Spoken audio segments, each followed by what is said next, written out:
I love sending Kym pictures because she gets irritated. Whatever irritates Kym, I like to do. Funny mamas. So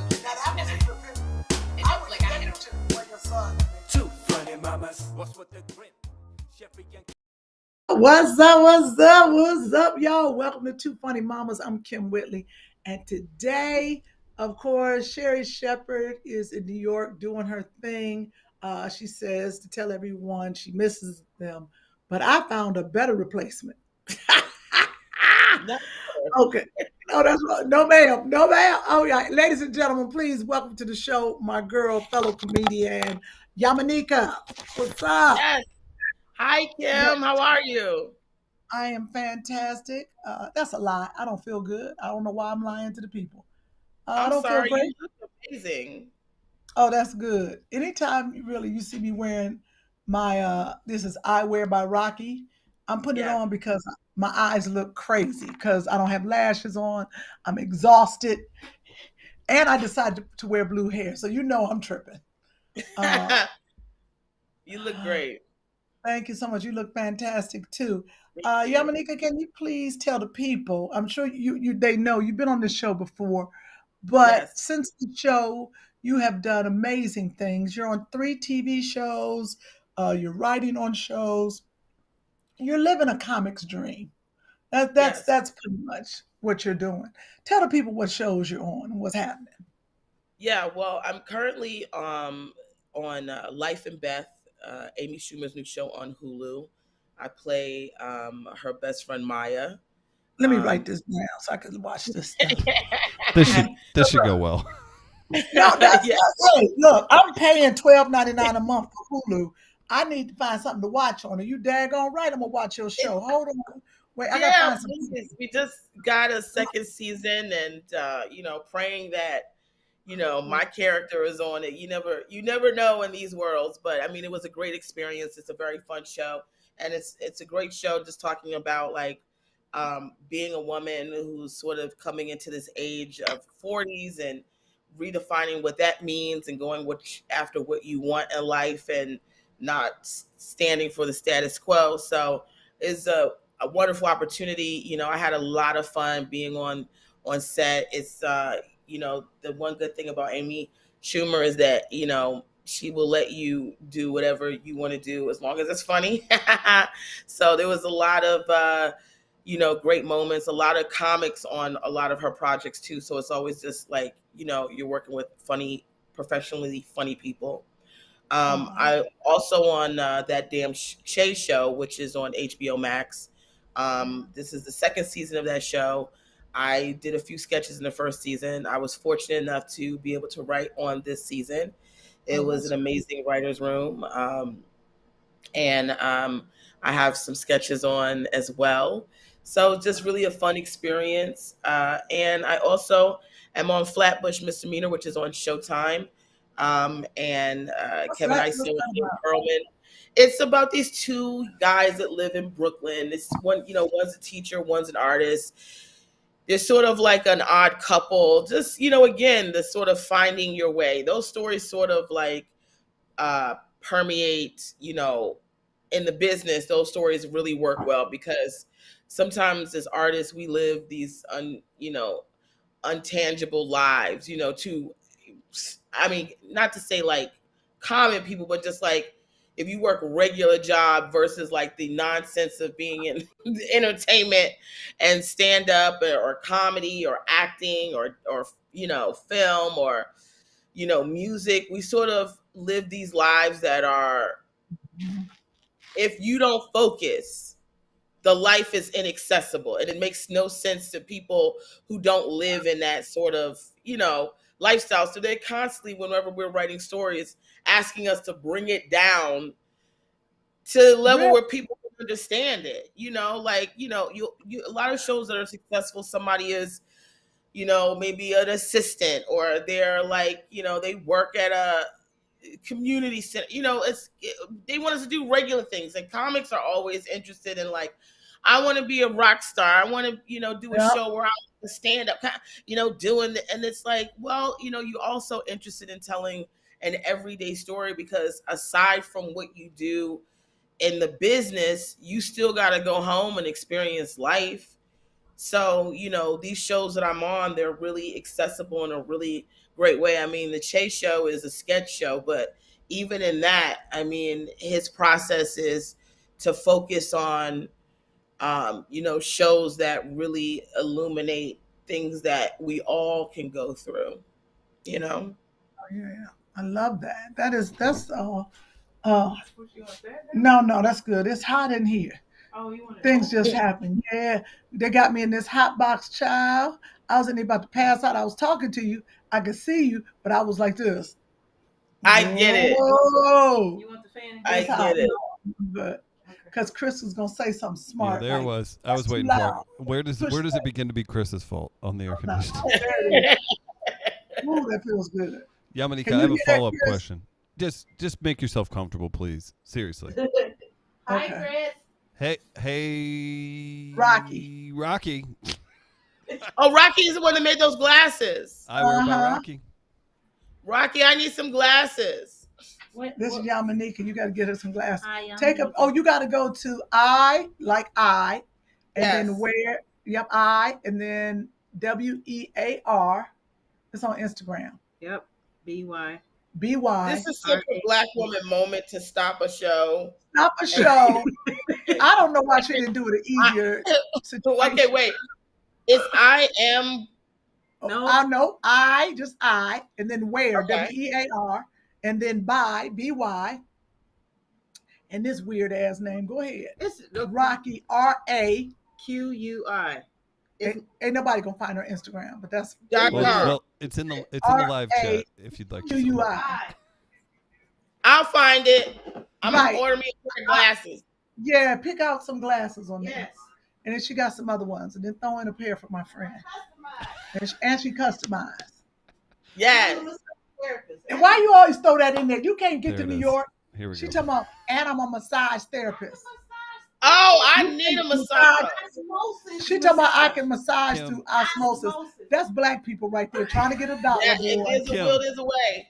Invite Rocky to come on and just have Rocky, Rocky. wave hello. Wave, just wave. He wants you to wave. She talking to the. We need face and hand. Oh. But come on, give the people what they Bring want. your Yeah, hand. we need Keep lips going, and keep body, going. body. Direct her, You're Kym. not- Yeah, legs. I have to kiss you. I'm out the way. Go Now we're ahead, bring talking. it in. Like a newborn baby. I'm not a new She is 73. She is 73 years old. You look so young. You know how to customize glasses. Where you pick that skill up at 12? In all the 17 countries she has lived in. Yeah. Yeah. Rocky, if you think All that's of impressive, you should see her discipline Kym's son Joshua.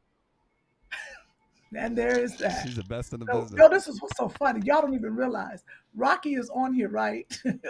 But her phone is down here, and you hear the music. Yeah. So She's with it's gonna customer take service. it's On gonna take the customer stream service. down if it's Oh She my cussing God. out. yes. She's cussing out customer service. but they They me gotta on hold. get cussed I've been on out. hold for an hour. I've been on hold for a whole hour. So, I'm patient. so let's talk about that, Yamaneika. When they put you on hold with customer service, what should we do? Is there a remedy? We should push one and have them call us back, or do we just sit and put the phone on speaker and do other things in the house?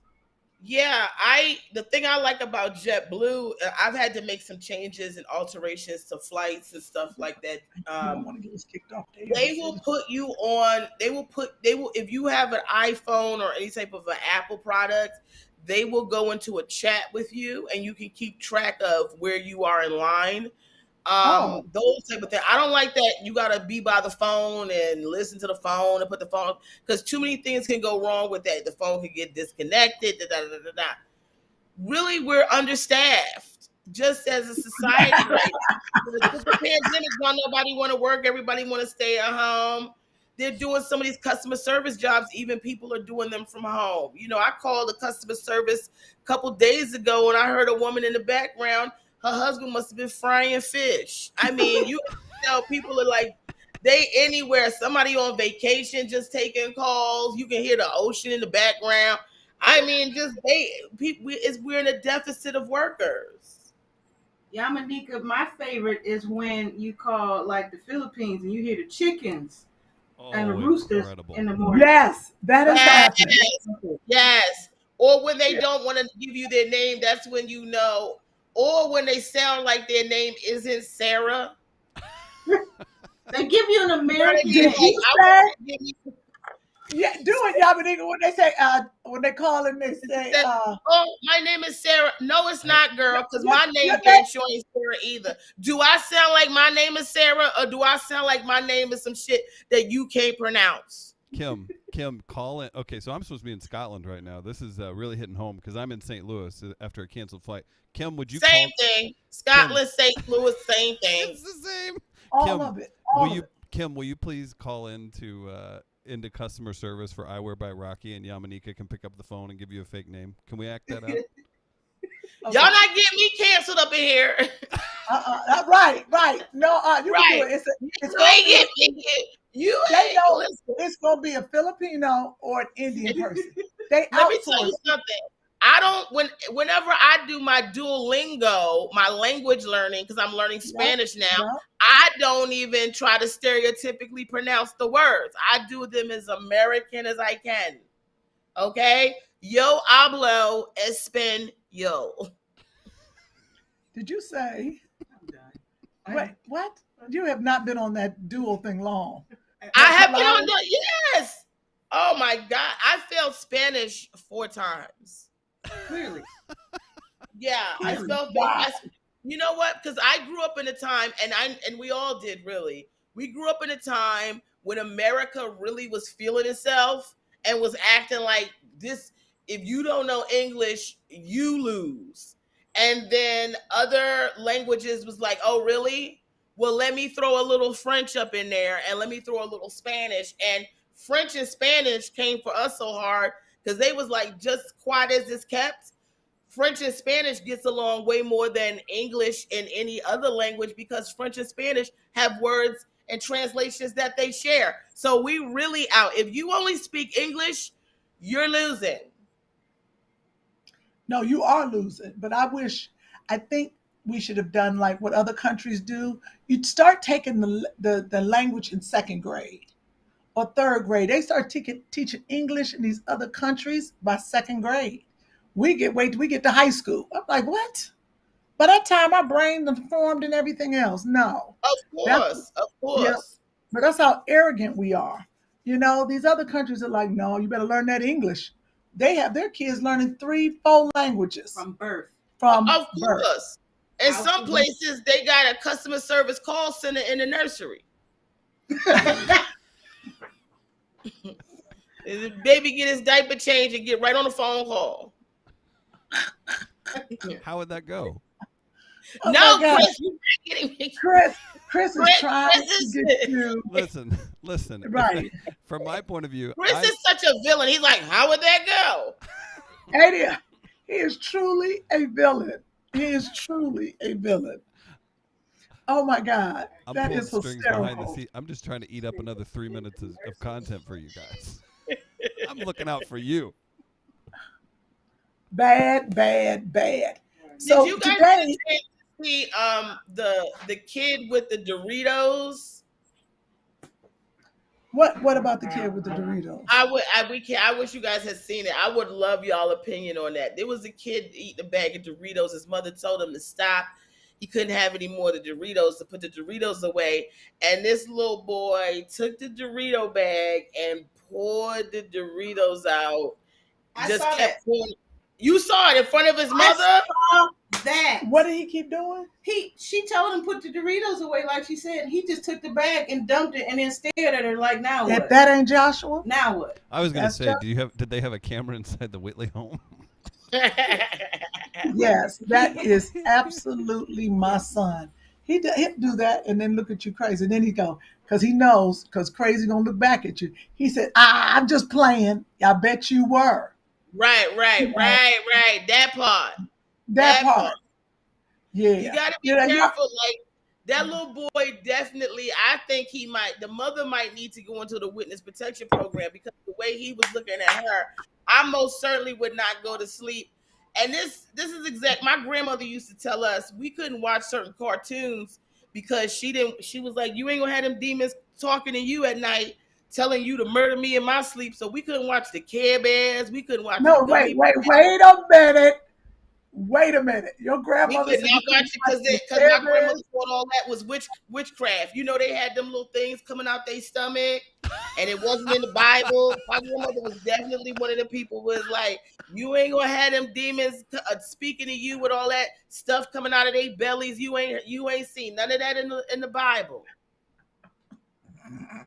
I love your grandmother. Oh my God, that is We had hysterical. kids who couldn't watch The Simpsons whenever I was growing up, and we gave them a real hard time, but it was for those same reasons. Wow. It gives it to your mind and to your spirit. You gotta be careful. I'm a gamer, and I remember the first time I played GTA. You're a gamer. You're a gamer. Yes. Oh, Black girls and old black girls game. And I'm trying to make that a thing. I Old cannot black believe you said you're a gamer, because that's a But when serious situation. I played GTA for the first time, and I'll be honest, like, it's so much movement and robbing, and you go up to the cops and you shake the cops down and you pull the cops out the car and you put a gun in the cop. I'm telling you that right after I played that game, I probably played it for 48 hours straight. I walked outside and there was a cop car across the street, and for 5 seconds, I was like, how do I get in this car? Sometimes it's in your spirit. Yeah, no, that makes sense. But that's why I told Joshua he can't watch it anymore. I didn't know in that game you could go to the strip club. I didn't know you could do all that stuff. Kym, it's better than that. If you get with a prostitute, you get health. They teaching these kids the wrong thing. You can get your health back if you sleep with a prostitute in the game. So come on now.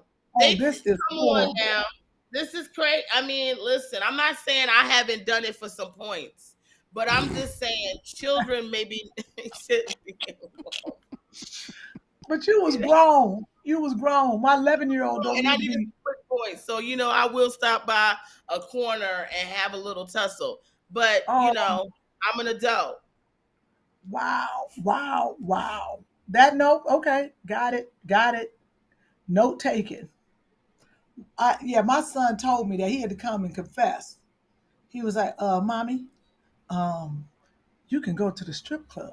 I said, what you say? He said, on this game, I didn't go, but I saw my brother going.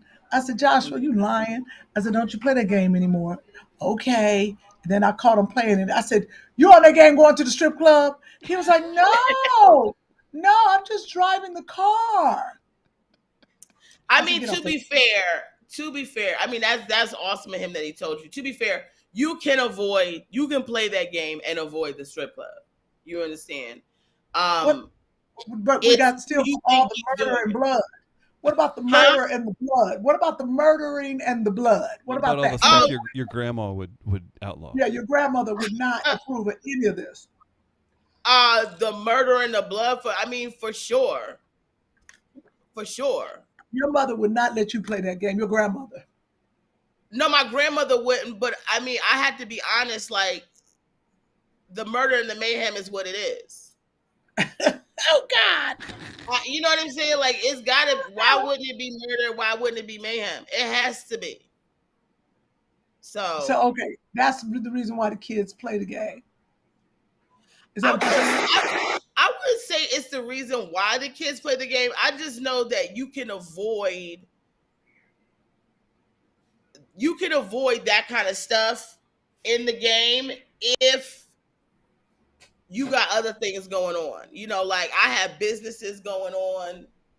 I got a meth lab I'm running. I've got a weed lab I'm running. You know what I'm saying? Like, I got cocaine I'm selling. There's the part Sherri will point out whenever she's when she's That's reviewing an episode. I'll just let you know. But that's what these games are about. It teaches you how to be a business person. You got to look at the upside. If you're going to let your kids play, then you got to look at the upside of that. Now, you were telling me some stories before we started, something about, I don't watch The Breakfast Club. That's what you was telling me. What has happened with The Breakfast Club? What's going on with it? Angela Yee is on The Breakfast Club. and Uh-huh. she is now leaving to go do her own syndicated talk show, and she already has a podcast that she does, so she's going to continue to do that. I think some of the controversy around it was why and should she, and Right. I think it's a great idea. I mean, Oh, in so this you think it's a positive. You think it's a I think positive. it's positive. I think, she's been on the Breakfast Club for 12 years, and being a Okay. woman, being a woman on anything and being on something for a long time, it's hardly ever is it at 12 or 13 years or above them going to a woman of a certain age, especially a woman of color, and saying, "Oh, we want you to do your own show." Normally it's, "Oh, we're here to replace you with some younger girl, and here's you got a Right. severance package." So Right. Well, I think that's amazing that she's been offered her own opportunity to do a show, right. and she's got enough of Sherri a following. opened the door. Sherri opened the door for 70-year-olds to get a talk show. Oh, Oh my damn it, god! Kym. I Oh my god! It's a But women, playbook with Yamaneika that it happens in radio, whether it's national or local. It'll be you'll start there the hot voice on the scene. They're going to all the after parties, all that. They're interviewing all that, and then they get kicked to the adult daytime station, and then they're kicked over to and then it ends up and they're on the oldie station. It's so wild how that But happens. Like, I they think don't the necessarily game are want to do that. changing. I Yeah. think it's changing with Sherri getting a show, Jennifer Hudson getting a show, somebody else. It ain't about the young kids anymore because what I have realized doing talk a lot, when you're young and you do a talk show, you don't have any knowledge. You have no life knowledge. And when you do a talk show, the reason why Sherri Shepherd can talk for 7 hours straight is because she has lived a life. yeah. She has been through the storm. She done been a Jehovah Witness. She done been a Christian. She done been a fairy. She done been on Broadway. When I tell you, the girl has done it all. I mean, she's done a lot. So she got a lot to talk about. Well, I think that's there's pluses on either side, right? Because I think there's a lot of, especially when it comes to women, it's a constantly a young woman versus older woman game, and a lot of times women get pushed into this older woman category very prematurely because we don't start calling men old until they get into their 70s and 80s, and we easy. start calling women old when they get in their late 30s, 40s. You understand? So when you look at somebody like Lala Anthony, who's sort of reinventing herself and she's just now getting in her 40s, she's somebody who started in radio when she was 15 years old. The fact that is not like a Howard Stern who started young and is able to like get to this place where he's sort of polarizing the world of communication and radio, and scene is still viable in his 60s and beyond, versus somebody like Lala who, started really young, really is at an age now where she really has something to say, and she's already making pivots out of that field to get into something that's more accessible for her and her age. So I think we just have to just keep redefining what we want, redefining what we're going to accept and take, and just keep moving it down forward. And I think if you're good, you're good. And I think even for Sherri, that she had to go ahead and push through. She's wanted a talk show for so long. But I'll be honest with you, I don't want to see a young Sherri Shepherd. I don't want to see all that ridiculous. She ain't had nothing to talk about. So now that she's, a little more mature, she has substance. You got to think about that, like you said, and change what the industry believes is good. I think that's what we Absolutely. do. Yep, change that And I think people can have success when one of the things that we need to continue to reinforce is esteem in our groups, right? So a lot of times, we all know in television, especially with certain networks, it's sort of more broad now, but the demo for television has always been white males between the ages of 18 to 45. So when you talk about there's content that is specifically for a specific group and age range, it leaves out a lot of other, talent that could be explored. And so I think certain groups are so busy not being marketed to that they don't have any confidence in their dollar. But we see what Black women can do when Black women get on board. Black women Right. have shown money power, have shown spending power in such amazing ways, in such ways that, we've seen even a lot of black men start walking back a lot of their comments and a lot of the things they say about us, because they know black women, we are a very supportive community. And once we love you and appreciate you, we will put millions in your pocket, if not It's true. billions. Yeah, now that is true. Now, why don't you think there's no female late night talk show host? What is that ceiling about? Well, hey, if I can jump in, I think I'm uniquely qualified to say we're all looking forward to Kym taking over James Corden's spot this fall. You heard it here first. You heard it here first. Are you doing that?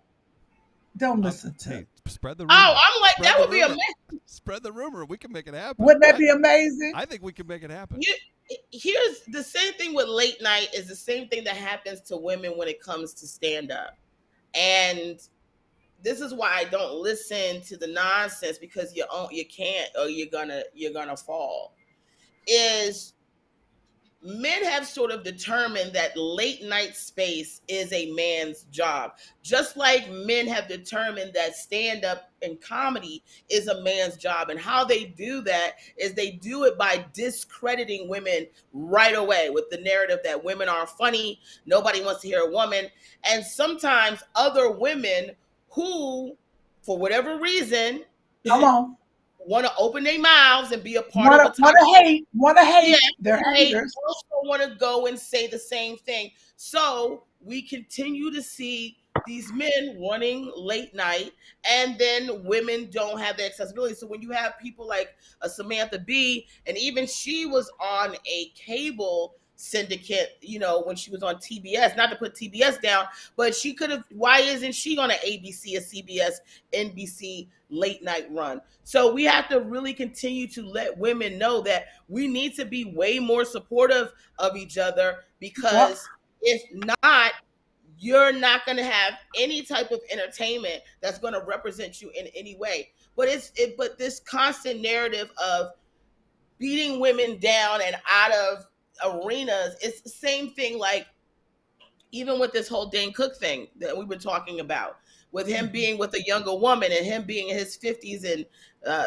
having a friendship with a girl that's 15 and marrying her when she's 23.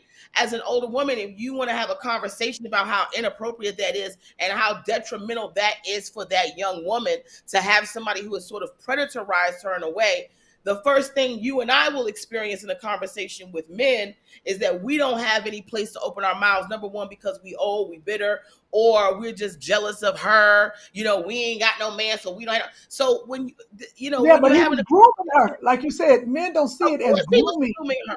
Of course, but as long as there is a narrative that can knock women out of the conversation, because on one hand, sure, there are women in the world. We're not oblivious that there could be women in the world that could be jealous of young women in their youth. I'm not. I enjoyed my youth. And I also know I wasn't being predatorized when I was in my youth. So I was able to live my 20s, experience my 20s and my 30s, not being tethered down to a man who wants to get on top of my youth and sort of reclaim it as his own. Women have to be very protective about having conversations where we support each other in having conversations. And I get it, as women get older, as we start to be told that we're this and that and have certain things that try to keep us out of the conversation or silence our conversation, we start to feel like we are owed seeing the other side. So I do see a lot of women in conversations going, well, I understand his point, or can we listen to what they're saying, or maybe we should be quiet, or maybe we should be. And it's like, girl, please. It's one thing to have a conversation and find out what your flaws are, but that's only if the other side is also trying to take accountability for their flaws and where they can make adjustments. And right now I see a lot of women making adjustments to fit into the status quo and losing themselves in the process. Right. And we gotta change the status quo. That's the thing. We gotta change things. And I think it's just moving slowly, But, absolutely. Yeah. I think, Yamaneika, if I would have known you were this intelligent, I would have invited you to this podcast a long time ago. Everybody's always so shocked. All these This is not ignorant the first ass time. comics. Ignorant ass comics on here. This is fantastic. You're Now, right, because you are ignorant. You're a fool. You are a fool. When I'm it's a fool. I make no but I've always been like that, and I credit my family who, I come from a family of thinkers. I come from a family of intellects, but we love to have a good time. And there's no insecurity in my intelligence. That's why I have no problem being a fool, playing, doing my thing. Because for me and with comedy, funny always comes first. And it doesn't mean that I'm not here to think about, obviously how I'm represented as a Black woman, as a woman, as a plus size woman, or any of those things, as a Christian, or any of those things. But we can have a good time. We can have fun. Yeah, we have had fun, and I know Chris is. Oh wait, hold up. I need Chris also. what? I do, Chris. I need to leave. You do need to leave. So this is welcome to. What? Read the text. No, read the text above that. Above it says, "Scoot to your right and pull the camera down." Nope, never did none of that. Now what's the text after that? Look up. Hey, I have Exclamation point. No, this is the thing, Chris. When we schedule these things last minute, I also am trying. Using the term scheduling. Using the term scheduling. Trying to get Karen Bass as mayor in Los Angeles. Oh. So I am constantly, I had a fundraiser for her, but I'm trying to get these young people to help me with her social media. And I'm pulling these Wendy Raquel Robinson has a school here called Amazing Grace, and she has some fantastic youth. And so I'm scheduling a meeting, with these youth that are willing to help with the campaign. So if we can get the first African-American woman as mayor of Los Angeles, it will be powerful. She's the best. Oh no, when I tell you, this woman has been through, I'm telling you, she's been in every position in government. This woman has climbed the ladder, so she knows what she's doing. She's not somebody that comes in with a whole bunch of money and just gonna throw money at the situation. That's not gonna work. But that's the sad thing about politics. It's not like people are really looking at people's credentials and whether they can do the job. We first look at, is it a male? And then we look at, is he white?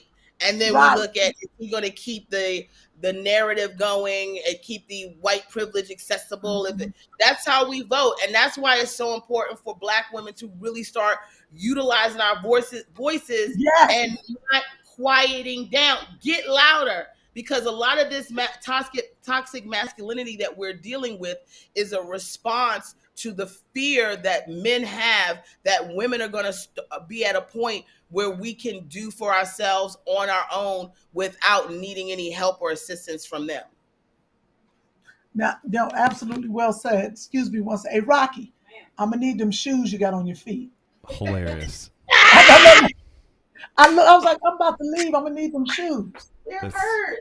I know she got my shoes on, but I don't feel like going upstairs to get no more shoes. Oh, yes. And they're so comfortable. Hey, they are comfortable. I got those on the road to Vegas at one of them little places you pull off the road and get $10. Yes. You get oranges too? Yes. My God. I got an orange tree. Ain't nobody buying oranges off the road. You got oranges on, you got shoes, you get orange. It's a package deal. You get shoes and oranges? And oranges. They didn't tell me that. They didn't give me the oranges. Discount. She didn't get the Which you come off the 405? My girl, you already know. You already know. All right, y'all. I'm gonna roll out. Kym, my son. Yes, Kym, Chris. I need you to stay on for 2 seconds because I would love for you to look in the camera and smile. And Yamaneika's gonna smile. Oh, is that what that is? Okay, yep. It looked kind of painful. We do this every time, and Grace is going to get a couple screenshots. But also because last time I saw some stray comments, people saying I was talking. It was something along the lines of Kym's manager books her comedy shows. But no. Kym needs to use this platform to promote comedy shows. And when Kym doesn't let people know, or Kym finds out late, we have to work hard to let people know. Kym's going to be at the Baltimore Comedy Factory, and we need you all to go see her. Kym, Friday, August 19th, 8 and 10:30. Saturday, August 20th, 7 and 9:30. That's the Baltimore Comedy Factory. Is that happening? Is that still happening, Kym? Is it the 19th and 20th? I thought it was the 18th and the 19th. On their website, it says the 19th and 20th. That's a Friday and a Saturday? Yep. Oh, that's bad. Oh. Link. Okay. Link is in the live chat. I might Maybe be you'll there. see her. I might be there. Hilarious. If I feel like I feel right now, maybe I should take a COVID test. I don't know, y'all. Buy your tickets gingerly. Wow. Okay. So the links in the live chat. Right. Yamaneika, come down and do Baltimore with me. That's my hometown. I won't step foot in there to entertain them at all. No, I don't mess with nobody there. No. But I was going to tell you to make a pit stop on your way back. Stop in Las Vegas because I'm going to be in Las Vegas from the 23rd to the 28th, and we can have a good time. Where are you going to be? I'm going to be at the Rio in Las Vegas. What's the name of the club? It's this Comedy Cellar at the Rio in Las Vegas. Oh, yes. Oh, that's exciting. So I'm trying to get George Wallace to come a couple of days. Okay, maybe I will. Let's talk after. We should. And wait a minute. I really want to. When I get back home, I'm gonna call you back. I need to know the truth about the. I need to know the truth. All right. My stomach is starting to bubble, Chris. I gotta go. Okay, Yamaneika, do you want to plug a couple things before Kym gets out of here? Kym, or do we want to say bye? I want let her have her bubble. Put Yamaneika on the big screen. I love y'all. Thank you for supporting Two Funny Mamas. Put Yamaneika on the big screen. Oh my God, my head hurts, my booty hurts. Yes. Bye, Kym. Feel better. Just go to Yamaneika. I don't feel like people seeing mine. Yeah, well, I guess I'm closing out Two Funny Mamas. I'm a bitch that never had a baby. Okay.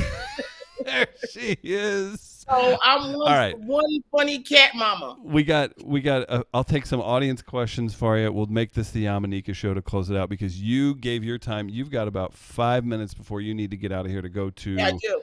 Your what do you have to go do? You got a big meeting. You're an important woman. I have a big people want to work with me, Chris. Oh my goodness! Until they have a conversation with me, and then they're like, "Nah, nah." That's so perfect. Darletha asks, so Kym, will you and Sherri be back on it too? I think Darletha has been watching since No, they will not be. They will not be. Sherri is flying to Martha's Vineyard, so if you happen to be there, go see her on the Sherri Showcase. How's my mic?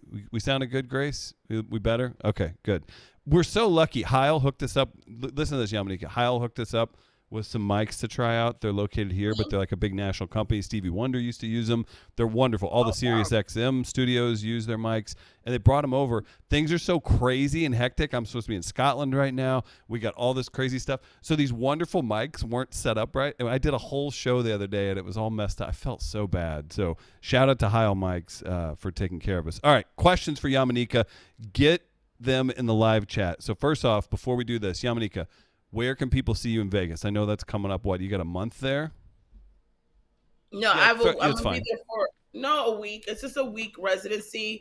I was supposed to be there the 22nd through the 28th. Unfortunately, I won't be there until the 23rd. I'm taping something on the 22nd. But it's the Rio. In Las Vegas. It's the Rio Casino in Las Vegas. It's a Comedy Cellar at the Rio. I believe that you can go to the comedycellarusa.com but you can Google the website. And I'll be there for a week, and it's a fun time, and I'm super excited. And then after that, on September 3rd, I believe, or September 4th, I'll be in San Francisco. September 3rd, I'll be in San Francisco at the Uptown Theater in Napa, California. So not close to San Francisco. I'm gonna tell people to hit up your Instagram too. You're always on there. Yeah, you can hit up my Instagram. You can hit up my grams. Question. I got one for you. Yes. Sorry, did you have something else? Sorry. No, we're good. Oh, thank you. I'm glad. I actually like this question. HR. Somebody was like, dang, HR. Who does Yamaneika find funny besides herself? I think that's a good question. That's a great question. The assumption is that I find myself funny.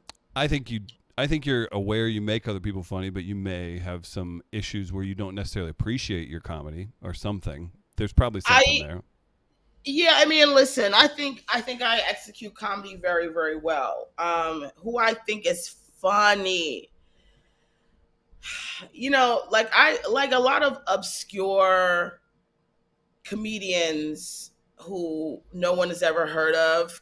Really? That I see, like in a basement, that like will do one joke that's like super funny, and I'm just like laughing my ass off. So stuff like that. I really couldn't tell you who I think is funny right now because I don't watch any of my friends. Do you purposely avoid people? Yeah, I haven't, and it's sad to say I don't watch my friends stand. I mean, I a lot of my friends are big time stand-up comedians. Yeah. And I got into the school of not watching people do stand-up because I don't want people getting into my spirit, seeping into my spirit. And I think sometimes when you watch people, it sort of like transfers this energy to you. And that's why you see so many people, you're like, oh, they're doing this comedian instead of doing themselves. So I don't really have a comedian like that. And then once I start naming people, people are going to get offended. Oh, please. I think you're fine. But fair. That's your answer. Question from Brenda. Who inspired you to begin comedy? I have a guess, but I don't want to spoil. Well, why don't you do it? Say it. One of your cats is named Carlin.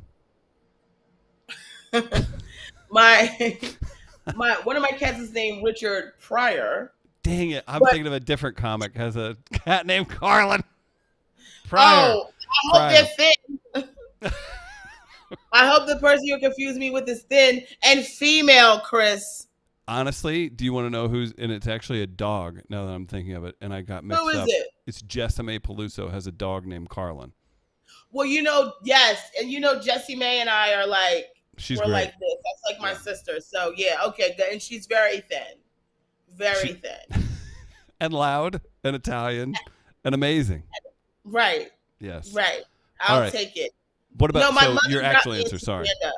My mother got me into stand-up. I've talked about this before. It's a sort of long story, too long for here. But my mother was taking classes to become a stand-up comedian because that's who she is. Somebody that just like puts her mind on something and will do it.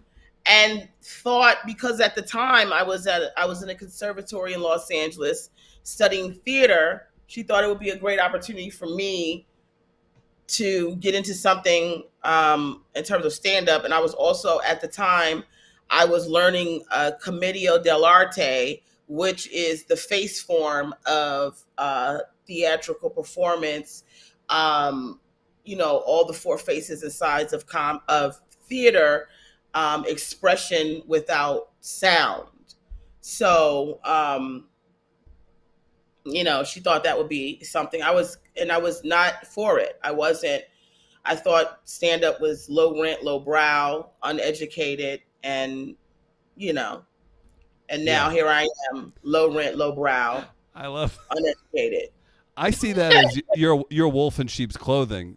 As a stand-up, you get a lot of acting gigs. I think I just told you this the other day, where it's one of those things where they're like, oh, we'll give this stand-up a shot, and then you come in there and they're like, oh, she seems like an actor, and you're like, because I am. Thank you.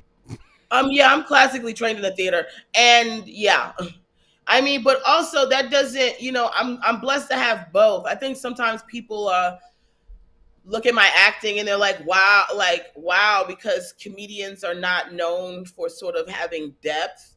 But then also at the same time, it's like, it's really hard to be funny. It's really hard to, elicit funny through acting. So I don't want this sort of like theatrical, dramatic, acting to take, precedence over how important and how funny and how much skill it takes to also make people laugh.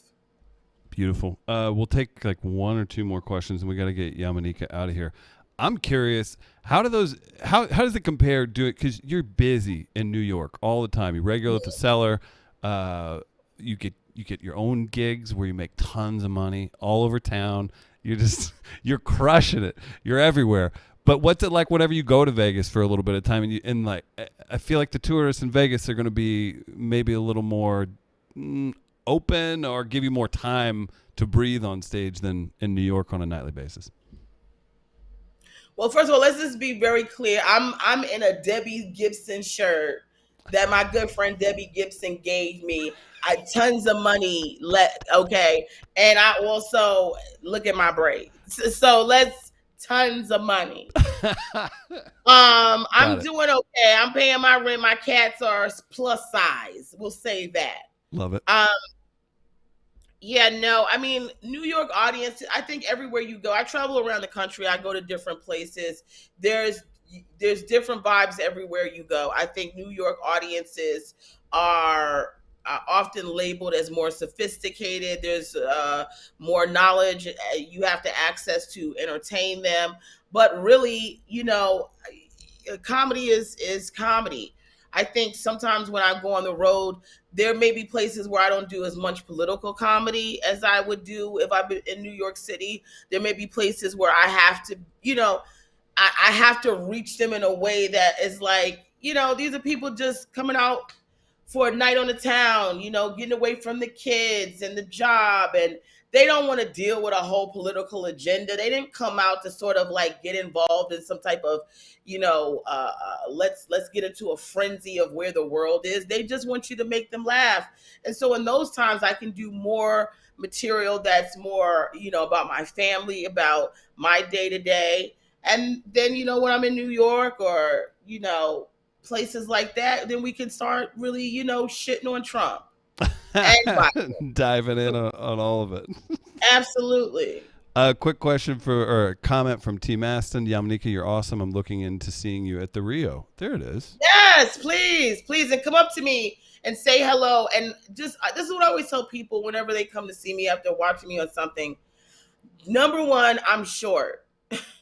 I just need you to understand that. The amount of people who come up to me and they're like, oh, you're so little. Like, yes, I'm 5'4" and a half, and I'm holding that half. I dropped that I'm 6'3.5" with no shoes on.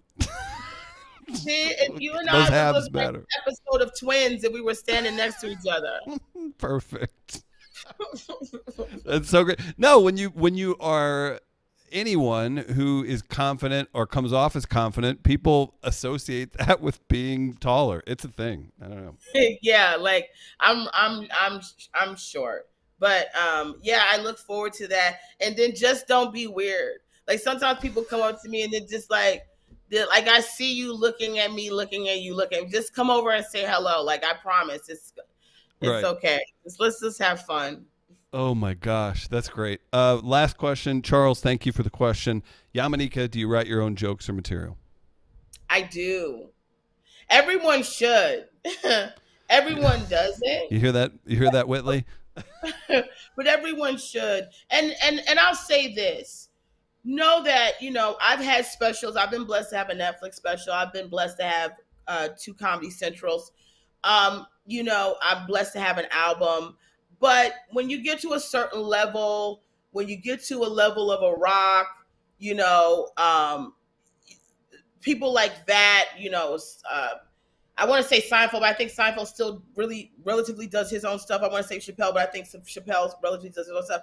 People get to a certain point where you're going to have people come in after you say, this is what I want, these are the jokes. And you may have people come in and help you rewrite the joke or, mock it up or something like that. So there's no shame in that. Sometimes people are so in demand for their stand-up and there's so much stand-up that needs to get pushed out that they need a team of people to come in and work with them to crank out the stand-up. Does it mean it's not their stand-up? And any comedian that I have written for, I've written stand-up or given jokes to, it has always been from their perspective that I have written the joke.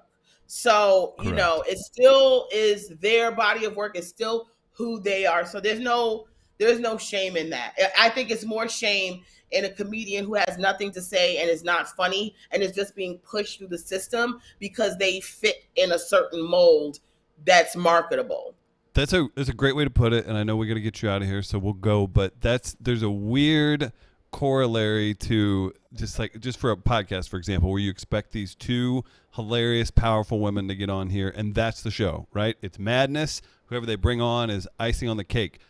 Sometimes they're flying to Martha's Vineyard, they're sick, they have to take their kids places, everything like that. So you go, okay, do you want them to give you something new that's going to maybe have Dummy in St. Louis on it chatting a little more than usual? Or no. I mean this because with the bigger comics where you're like, do you want Chris Rock to put out a special every 6 years? Or do you want to see him more and do you want to see him talking about things that he believes in and cares about because he's got Neil Brennan and 30 other guys writing stuff for him and helping him push that along. So I would hope people do understand that like it's kind of this or nothing, right? Yeah, I mean, it is kind of one way or the other, but it's also like there's a difference between people writing a whole set for somebody or somebody stealing jokes or somebody saying, like, I have people say, like, I really like this bit. Did you think about adding this and that and blah, blah, blah, blah. So I've had people come up to me and I go, you know what, let me try that. Let me see. So, no shame in it, but the people that need to be shamed for it, they know who they are. Perfect way to cut that. All right, so here's what we're going to do. So you all are going to go, you're going to subscribe to Yamaneika's YouTube channel. I dropped that link in the live chat. Obviously, you're going to go see Kym in Baltimore if that show happens. If you're if you're in Martha's Vineyard, you're going to go see Sherri at her very own showcase. And if you're around this fall, winter, you're going to see Two Funny Mamas live in about 6 cities, and then hopefully it grows some more with that. I would love if the lovely Grace here at Midcoast Media could throw to just Yamaneika on the screen. Yamaneika, give whatever plugs you want to give and give the people, I don't know, 20 seconds of advice to take on their day, and we'll end the show because I know you'll nail it. Well, I will be in Las Vegas, as I said, on the 23rd, from the 23rd to the 28th at the Rio in Las Vegas at the Comedy Cellar Rio. So come out and have a really good time. I'll be there. Another very, very funny comedian, Danny Cohn, will be there, and a list of other people. And I'm trying to get a special guest to come. So let's see how that is. And you can also catch me September the 3rd at Uptown Theater in Napa, California. And I'll be in Detroit soon and some other places. So please just go to @Yamaneika on every social media platform, and I will keep you posted. I also do my own YouTube show called Live with Yamaneika every Wednesday at 8 p.m. You can get that link in my bio on Instagram. Sometimes we don't do it because I'm busy, but I give you something. And in terms of advice, I would say just focus on what it is you want to do in life and do it. The older I get, the more I realize the time is getting short, and I want to make sure I get everything done that I want to get done. That's going to make me happy. So go make yourself happy. Good night, everybody. I love sending Kym pics because she gets irritated. Whatever irritates Kym, I like to do. Funny mamas. So like I had a Two funny mamas. What's with the grin?